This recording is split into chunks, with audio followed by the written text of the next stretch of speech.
Hi, it's Alexandra. In this video, I am going to do this everyday makeup look and also give you guys an update on my wedding process. It's going to be soon a year now. Tian proposed to me in a lake in Rome the day before our 5-year anniversary. When we were going to decide on where we were going to get married, at first I was like thinking to myself, I actually really want to choose Norway as our wedding destination. So I didn't want the venue to be at a big garage and then you have to style everything yourself, or it's just like a venue with nothing inside and then you have to hire the forks, the spoons, the chairs, the waitresses. That was to me like a lot of work. Of course, you'll save a lot of money by doing so, but for us, we just wanted to find an establishment, either a restaurant or a hotel who already had a team in place, and we just wanted that thought that the day after the wedding we can just go straight to the honeymoon. Now I'm gonna go over with the Ultra Chanel foundation. The first one was called Villa Mala. What's very special about it is that it has palm trees, which you don't really see that a lot here in Oslo. One of our criteria was also that we wanted our guests to have a sit-down dinner, so no one have to stand up and go and get their food and have a buffet. I mean, if we didn't get to have a 3 to 4 course dinner, we wanted at the very least that it was sharing platters that came to the table. And when I told that to the venue, they just told me that, okay, if you don't want a buffet, you still have to pay for the buffet and then in addition have to order your own catering. So that was kind of like, okay, doesn't sound like a good deal. Amazing venue, but I think we're gonna pass. The second venue that was a favorite was Støtvik Hotel. They didn't have enough space for our guests, and they did mention like, oh yeah, we can try to fit everyone in, but when I look at the venue, I just knew that it was going to be too small. The ceiling was very low, and when the ceiling is low, it means that people will feel like they're trapped, I guess, and there was no space for you to then have like a comforted space. That venue was really special, but probably for around 70 to 80 guests. The third venue was a venue called Logistical, and a very positive thing is that it's nearby to the airport, so if you have international guests, it will be easy for them to stay over because it's also a hotel. Some venues were modern and others were more like keeping it true to history as it was, and I just felt like, yeah, I think it fits a lot of people, but it just doesn't fit with the vibe that we want. I remember, the venue itself, they pride themselves on being able to have a record-breaking season full of weddings, and because they have so many venues, it's very likely that the day that you get married, there's also going to be 2 to 3 other bride couples who also have their wedding, which I think is cool if you are a business, but I think for the bridal couple, they want to feel special on their day, and it is a very expensive price tag if you want to book out the entire hotel to yourself. And then the fourth favorite, which was the one that we actually chose, which is Ekebergrestauranten. Tian and I went there on our first Valentine's Day, and when I was studying in Australia and I came back to Norway on a surprise visit, we actually went there to eat. I have a lot of blushes that I tend to rotate between. Today I think I'm going to use the Chanel Voyage. Okay, is that a lot of blush? I think it's a lot of blush. I don't really have a mirror at this point, so I'm just gonna wing it and hope that, yeah. I think I'm actually going to use NARS, the limited edition Orgasm blush, just a little bit because it does have a little bit of shimmer in it. Yes, the thing about Ekebergrestauranten was that it's located on top of a hill, so you'll get to see the entire view of Oslo while you're having your dinner. It's very, very beautiful. You'll see basically the future of Oslo.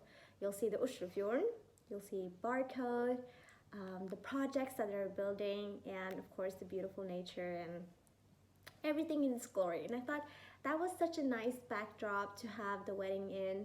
And of course, I knew that the food was amazing. The venue fitted 144 people at the maximum. We have 150 guests that we really want to be present at the wedding. And so 144 was like, okay, it was kind of pushing it because at any venue in Norway, keep in mind, it's not normal to have a wedding with like 500 people. Norwegian weddings tend to cater for around between 70 to 90 people. So the venue in Ekeberg, I think it would have been so much more comfortable if we had 90 guests. We signed the contract with Ekeberg back in April, which was very late already. So we got a date that was very odd. It was in the middle of July when everyone is going out on family vacation. That was the only Saturday left for us to take if we wanted to get married at that venue, which I thought was like, okay, we can do it, but it's in the middle of the summer. Like probably most guests won't be able to attend. So by June, I was starting to think about it, and by August, we canceled it. If you think about it, there's so many opportunities for us to reunite our family. When we have our first kid, when Tien and I have a milestone, celebrating 30 years, 40 years, 50 years. The wedding should be a very special moment in your life, so why not just do it how you want it to be, instead of having to think about if that or that person can attend or not. So therefore, I just wanted to, actually we might have to cancel this contract and explore our options more. Wouldn't it be amazing to just be a guest at your own wedding? Just have a destination, go on an adventure, treat your families to an experience they'll never forget together with you, instead of having it in Oslo, in your home base. I mean, everyone is at home, so it's so easy, I think, to use that weekend or that wedding day and treat it as just a normal Saturday, while for the bridal couple, it's actually very special for them. They probably plan it a year in advance. I would love to have a garden wedding where, my aunties and parents, they just bring homemade wedding cakes, and it's very low-key, very laid back. And so that was on one scale of the wedding that I had in mind. And then on the other side of the scale, I wanted to have a castle with fireworks, with entertainers, with spitting, it's like someone spitting fire, and just like have a grand wedding. So, and then there's no in between of that. It's like either very laid back or like super bonanza, princessy. Yeah. Now I'm going to use this palette. It's called Pillow Talk.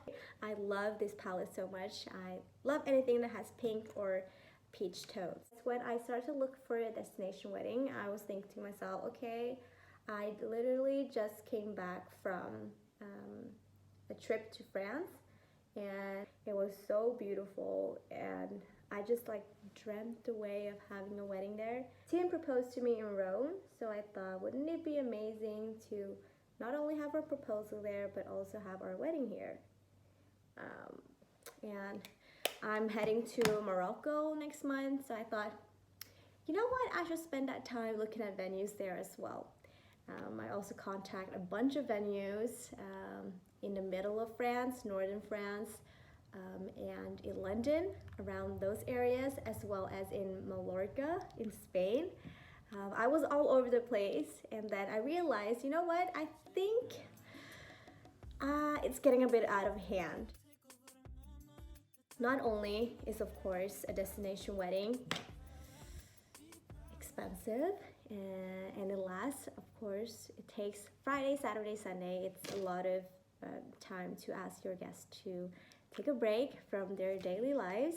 But I also felt like, okay, I'm getting married at the age of 26, and that means that I'm the first one of my girl gang or of my friends to be married, and A lot of people are students or newly graduated, so they have a limited budget to work with, or you have smaller families who have kids and stuff, and it's like it's not ideal to ask them to travel, you know, fly to another country, arrange for transport, get their own accommodation, and on top of that, also have to think about wedding gifts.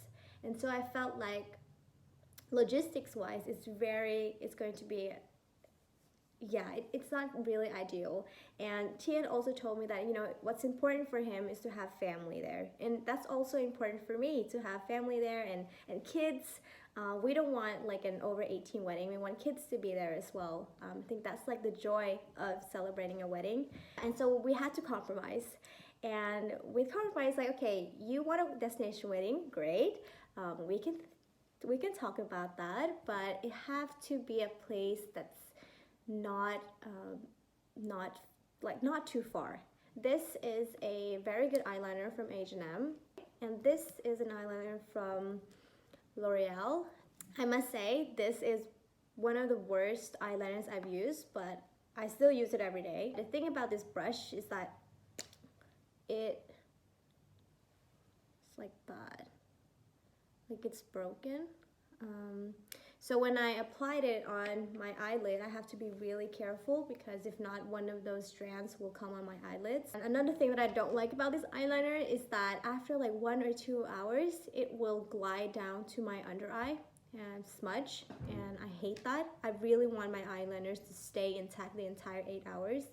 And this one from H&M is a very affordable, and it sticks on the entire day, and I can't wait to top up on this. But for now, I'm going to use this one. I can tell you this much, I am not looking at places where we have to fly. But the matter of the fact is, when you get engaged, you should look into venues pretty fast. A lot of people look around 1 to 2 years in advance. We started 1.5 years in advance, but then now that we cancel it, and if we still want to have a summer wedding next year, it means that we have less than 8 months to go. So naturally, all of the venues are now all fully booked. So the venues that we have looked at that we liked, we are actually on a waiting list. So what I can only hope is that there's a couple that decides to not proceed with their date. Similar to us, we decided to cancel our contract, so that date was open up to someone else. I bought this in Vietnam many years ago at GRWM, and it is called model number 21. And I think we chose 3 different ones. I can't remember which one it is here, but and then we bought like 150 packs, and I've been using it ever since.